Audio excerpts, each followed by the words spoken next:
اوكي بوني يا موتي قبل سنه فدا شيخ رافت له يور رافت ارغد في بيت انجرا نايمت اوكي استاذ إلى ويا أبا بيتا والجنا درقو مديمنا إني ما مبياني أني بياني يوني دونغته على جامبوسا Dagesan Bayar ini ustaz kan jam tiga ati فايل جرنا بيان في بوليس نافسا بوديه استاذ رغافي كبا هاغافتو هاديم سوفي ارغتا في دبسي ديبتي منا ابسغوتي نتمنى كيبو در مرنتي وان ندني غونا يو يسين سرا ya دبديشو oke ustaz amma waada naaf galtee okay nin godha naaf godha akka jette yalla amma let's go maal baantan assalaamu alaykum waalaikum salam warahmatullahi wabarakatuh bare bayan thank you amma barati waa keessaan qabu waan guddoo darbaatiin hin darbaafi jette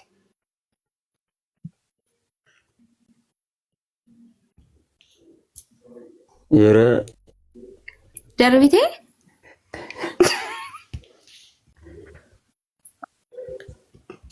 saliifoore darbika ummata kana duratti bare keessi godhin ta'u ija namaa la ilaha illallah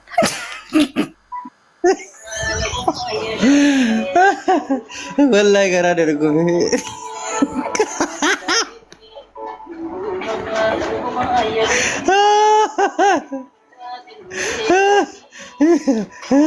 Wait. Keessaan qabdu moo natti himi?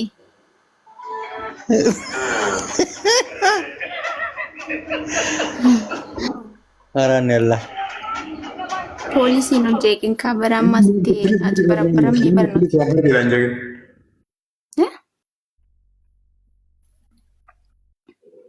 Ustaazni didee jira already bayaan amma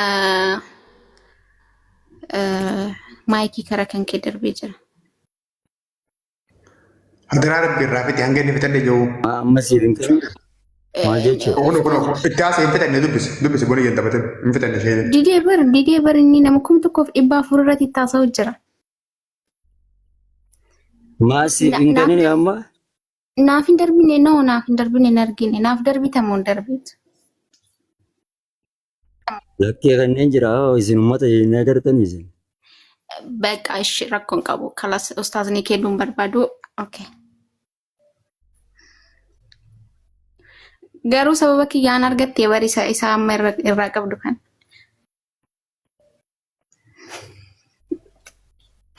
ዲዲ ጅሮ ኡስታዝኒ ደባል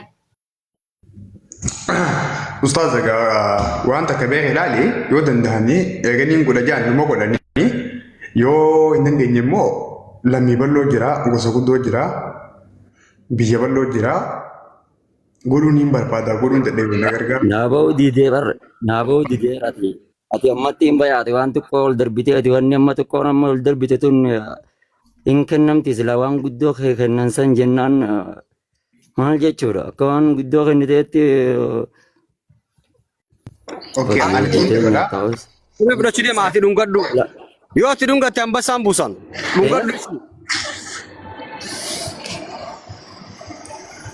amma wanti qaadaan sila waanuma silaatti dhunguma san hunguutti hora shingullitti wantaan ilaa dhungoo mitiin jee bara yoo ati dhungatte ambasaan buusaa sin jeen dhugaa sin jee Yaa mee qoy nu hamzaa tokko walchinaa qoy hamzaa tokko ol seenee dhimma manaa godhaa mee waan jiru laallaa qoyaa.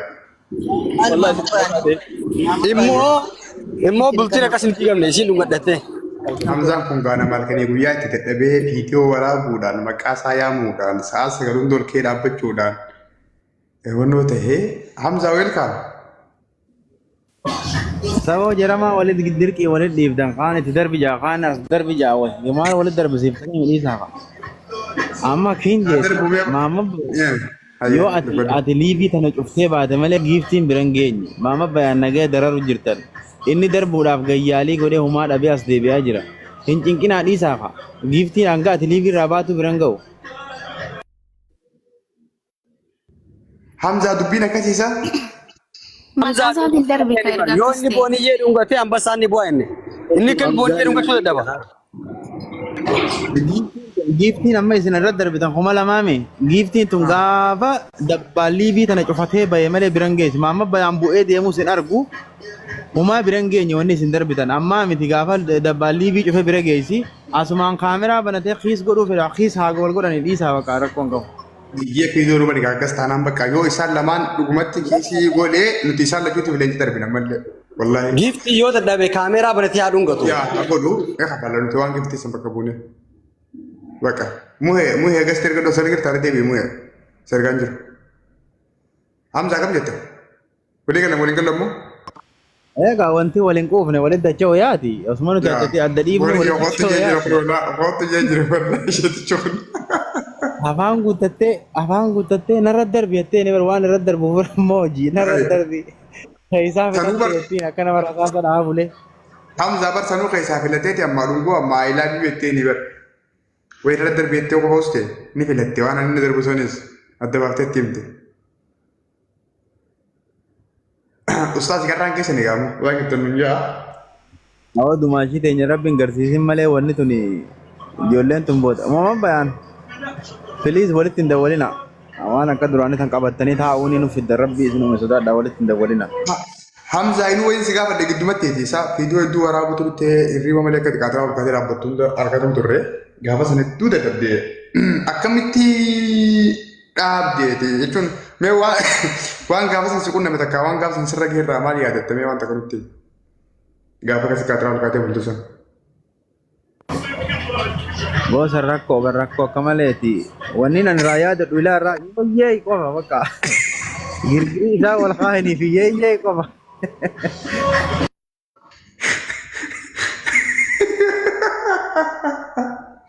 Koobsaaji yoo yaa'ii taa'e. Awwa fiitoon toora abduu sun gammaatti diitiin. Waliin jiru. Ni jira sheekha dubbadha. Akkam isin nagaa qabdanii? Nagauma akkam jirta fayyaadha?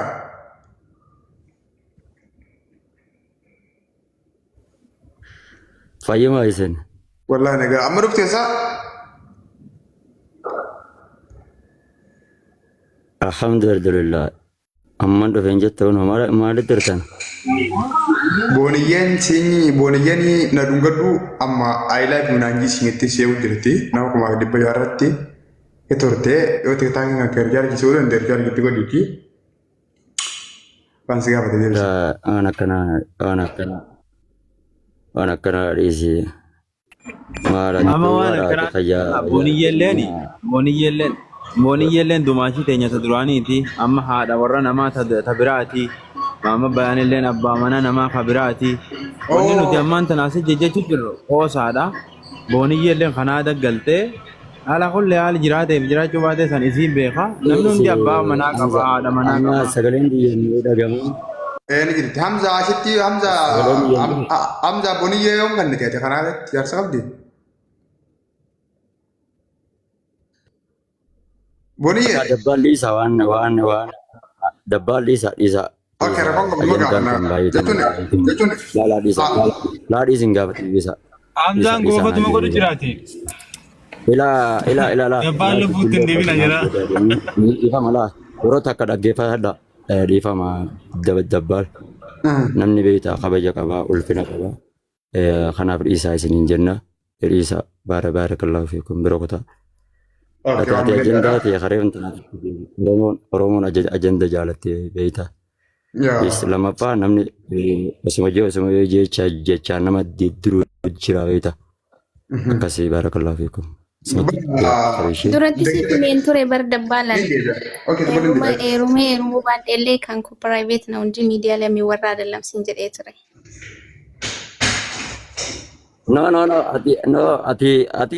Ati jechuu kiyya ni jira miti Oromoon ajandaadha jaalatte waan ta'eef salaamtaa jetteetuma alaas jetteetuma ofirraa dhiifte jalaa calletti yoo jalaa calleef Oromoon ajandaa jaalatte waan ta'eef ishee ganaa yoo biggesti namarra jechuullee waa'uma kanaatu wajjin kaasnetti. Ini heerumtee jedhanii akkas bara ustaazee barakallahu waa'een fiik. heeruma kiyyaa kun isaan cinqeera akkanatti. Maaliin godha? Bagan yerime je'ini. Bagan yerime je'ini tamadiisa birra. Ofirraatti naa himime ni hin dadhabee barummata kana. Suutuma suuta haasa'u eegale liqaa. Welcome. Hamza ati jechuudha. Akkanumatti osuma teessoo aniif ustaazni walitti deebinee inshaallah. Ka daa'ima keenya argitu taata. Daa'ima bira geessanii tumu. Ooy jabaat. Bira iyyuu tarree jechuudha. Kan rabbi walitti mi'eesse namni uma fedhellee godhu gargar baasuu hin danda'u. Nu immoo rabbitu gubbaadhaa gadi nutti fidee jaalala waliif qabnullee.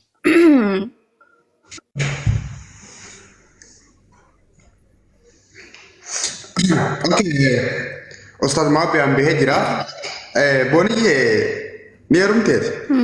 Jaarsan qabda. Maaliin beeka Hamzaa jedhee bara akkas. Okay. Hamzaan ni qosaami himi asmaanu tokko tokko dhugaa siyaa rekoordii godhee waan maxxansaa. Waan kana raayibsi please dubbadhu yoo dhugumatti yaasa kana dhaqabate sunutti himi. Ana faana haasaa jirti siin jenne ati dabbaal maal taate? Boo bakka bayaan argeen talchiteeti fudhadhu bakka rakkoon qabu. Fudhadhu giftii irra darbi fudhadhu. Fudhadhu anaan naqaasu godhaa hoyi. Abdiin raamurre isaan agamma huna isii gaafadhu. Mamma bayaan irraa abdiin nutti wammurre moriyye nu deebisi. Boni Ustaz Muhammad bayaan irraa abdii muratti mummuran.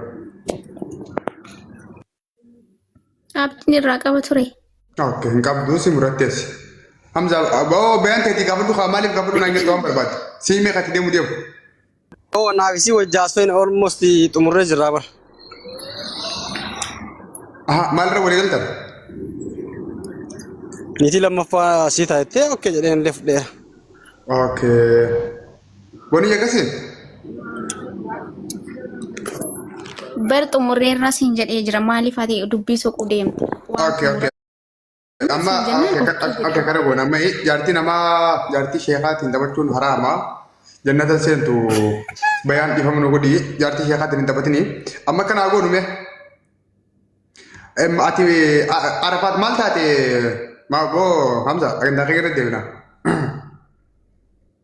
Bayaan arge isinitti dhimma Oromootti yommuu takka hundi keessanuu galatooma baga nagaa dhuftanii warri amma gaseentan torbaan ji'a sadii moo ji'a afur dura na fakkaata. Arafaat hundi keessanuu ni beektanii jiyyoo warra intala Harargee san intala Oromoo ta Harargee dhalatte san ta Somaalee keessa turte san ta obboleessi keenya fatuun faa Somaalee keessaa fuudhanii Dubaay geessan san ni rakkadhee ni cinqamee akka gabraatti ilaalamaa jira ni tuffatamee Oromoo jala darabuu na dabbaree jira sagalee naa tahaa asii na baasaa getee tagabbaatee boojjesan namni dura gabbaasee sagalee tahee fi guyyaa lama keessatti thank you guyyaa lama keessatti daabolee keenya guutaa warra dandeessan dhaggeeffadha guyyaa lama keessatti qarshii 400 akka goonee bakkuma baafnee finnee irraa kafalle sirna dhaggeeffadha. Bayaanfaan nama akka abbaatti akka obboleessaatti birrii san irraa kafalee makiinaa isaa horsiisee mana isaaniitti galchanii iqaamaa san fuudhanii fi hanga danda'anitti jala deemanii waan godhan. Amma bayaanis nu keessa jira. Maafuzaalleen bayaa wajjinuu jiran na fakkaata. Namni intala tana fuudhee itti kenninee akka abbaatti akka haadhaatti akka obboleessaatti isii tana fi qaba nama godha jiraachisa dalagaa erga karaatti garsiisa jennee lafa waliin beeknu biyya waliin beeknu obboleeyyan miidiyaa wal barsiisee intala san isaanii kennin abbaan nutichitti abbaan kee eenyu bayaan haati tantee hoo maafuzaadha. Abbaan kee duraanii fatuudha haati duraanii immoo dooktara maqaa siin beeku dhiifama dooktara sanii ammoo meeqa isaan bira deemte haadhaaf abbaan kee jira lamaan kana obboleeyyan keetii jira lamaan kana nuti isa gadi sagalee si taanee jirra obboleessi keetis Ameerikaa irraa waan qabu si bira dhaabbatee jira asii booda akka namaatti gajjii fayyaa qabda dalagadhu jijjiiramii jenneen mee warri gaafsan hojii jirtu takka takka na barreessaa takka isin ilaala warra dubbiin kun isinitti haaraan ta'in qabu qabdan takka kana barreessaa din sobee warra mana keessi guruu miti warri mana kana galii jirtan waan kana kuma qabdan moo nin tuhu gure moo haaree waan isin hin beekneen fide moo uhuma gaafatan isin beektaniin fide mee natti hima fayyaada galatooma hamzaa xiinaaf jiru takka lama kuma takka kaas jiru kun hundi keessan ni beektan ka dura sagalee tahee fi agendaa godhee gaafa irra hedduun keessan jiruu namaan seenin maal faayidaa qabdan maal godhuu dandeessan jettanii boochanii ijtanii maal jettanii anuun arrabsaa turtan san obboleetiitii yaara koo keessa jirti saayikooloojikaalii sammuu miidhamaa jirti akka itti isin biyya dhuftee fi akka itti isin jiraachaa jirtuu fi ilaalchi isin fi qabduu fi ilaalchi namni biraallee isii qabu tuffiidha kana keessaa baatee hin firidam diimokiraasiidhaan haa baatee dalagattuu jee bayaan hin deemin wallaahi hin deemin qoosaa irra hin jiru waan san hunda godhe kana gargaara immoo bayaan amaanaan kan namte mallee bayaan intalakka haa abbaatti akka obboleetiitti ilaali jennee si kannine maal gooteet maal taateet miidiyaarra baatee boochi ammas deebisi gaafis irraa qabna namni abbaa goone obboleessa goone amaanaatti kannine sihi akkam gooteet maal dhorgatteet maaliin miiteet obboleetiin tan keessa sibiratti irra katiin jennee si kannanne ammas miidiyaarra baatee boochi bayaan nu deebisi gaafis irraa qabna. ሰላም አለይኩም ወራህመቱላሂ ወበረካቱ።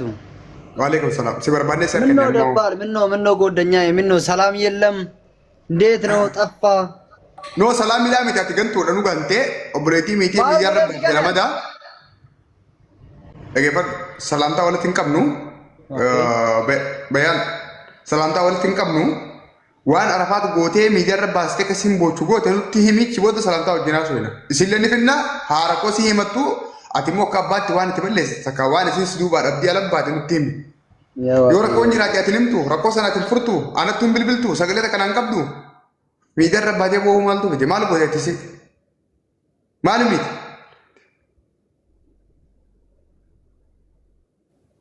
bayaan gaafii deebisi. akkam jirta nagaa fayyaadha. gaafii maal nagaa fattee deebisaa maal sii kenna reef sitti himame. No natti himi.